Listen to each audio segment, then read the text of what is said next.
The court case against the dozens of white supremacist leaders and organizations who organized the deadly Unite the Right rally in Charlottesville, Virginia, has ended, with the jury awarding more than $25 million in damages to 9 different plaintiffs who were injured in that violence. Now, that violence, of course, had ended with a fatal car attack by James Fields that killed, of course, famously Heather Heyer. Now, Ross is reporting that the defendants were found liable in 4 to 6 counts, including a Virginia state conspiracy claim that they subjected the plaintiffs to both racial, religious, or ethnic harassment or violence. So that's huge. That is huge. Now, one of the plaintiffs, Natalie Romero, was actually injured in the attack by Mr. Fields, which left her with a fractured skull, a cleft lip, persistent headaches, and trouble maintaining balance, which, of course, I assume the $25 million will all go to her medical bills. Need Medicare for all. Let's just say that, okay? Medicare for all. But anyway, all of the plaintiffs, who include a pastor, a landscaper, a paralegal, recently passed a bar exam, wonderful, testified that they had been diagnosed with PTSD as a result of the physical injuries or emotional distress sustained on that day as a result of the Nazis. Now, the case has been decided, but there was actually one part of the charges that was actually deadlocked. Now, the mixed race jury had deadlocked on whether the organizers engaged in a conspiracy to commit racially motivated violence. Now, that to me seems a little clear.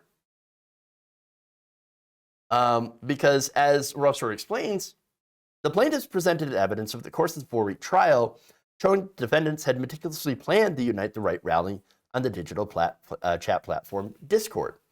While the ostensible reason for the rally was to support 2 Confederate monuments slated for removal in Charlottesville, the organizers' private communications revealed their true inspiration was a violent rally 4 months earlier in Berkeley, California, and that they had hoped to bait left-wing opponents into the streets. And as primary organizer Jason Kessler put it, to, quote, fight this shit out. It's almost as if they planned violence. Weird. Now, the evidence showed that Kessler had also reached out to Matthew Heimbach, a fascist and anti-Semite, who had already organized a coalition of other groups, of other white supremacist groups that included the League of the South, the National Socialist Movement, and the Vanguard America. Now, all the organizations sent members to Charlottesville, and the leader of Vanguard America wound up providing a shield to Fields before he drove into counter-protesters. After securing a commitment from Richard Spencer, the headlining speaker slot, Kessler wrote this in a phone text, quote-unquote, "We are raising an army, my liege." Who the hell speaks like that, for one? Let me just stop there. My liege? My liege. What are we in, like, medieval Europe? What are you doing? Why are you talking like that? Good Lord. All right. But anyway, he says, "We are raising an army for free speech, but the cracking of skulls, if it comes to it." Yeah, yes, if it comes to it, yes. Which they hoped it did. The plaintiffs also presented evidence that Elliot Klein, both the lieutenant dispenser and the leader of Identity Evropa, another white supremacist group, organized Unite the Right alongside of Kessler. Klein's former girlfriend, Samantha Froelich, had testified that he was obsessed with, anti-Semitism, saying that he would gas and then he used an anti-Semitic slur, of course, forever. Yeah. Robert Asamador Ray, a contributing writer for Daily Stormer, also mentioned in a chat in the month prior to Unite the Right that, quote, "They just got done with an hour-long chat with some of the organizers, and I feel better about the thing. The plan is the same, gas the," and then he used that same anti-Semitic slur. Shocker.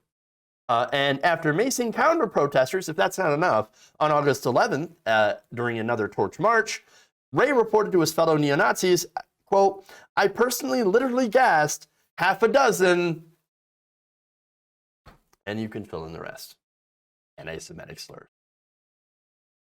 Gee, I wonder if these people are Nazis and had wanted to do violence and had planned to do violence. I can't tell. I can't tell.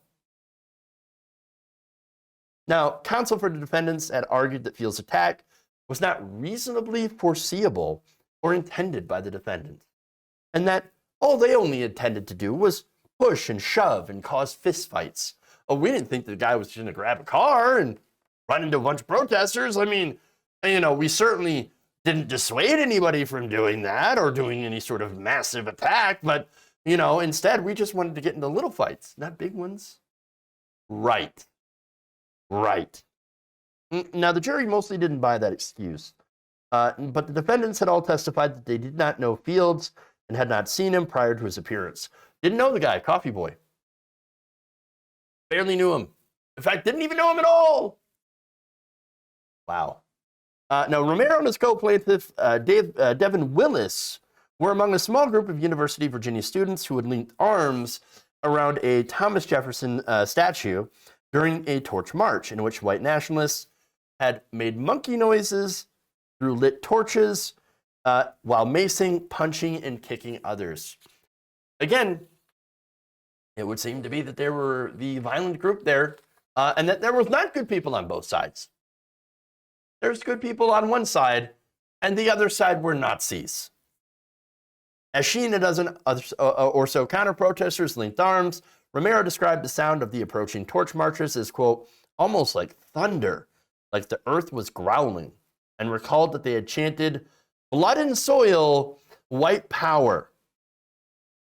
She said during her testimony, "There's another that I hate repeating. I hear it in my nightmares. If my phone buzzes, I hear the same cadence. The 'you will not replace us.' That one is just so terrifying to hear the whole time."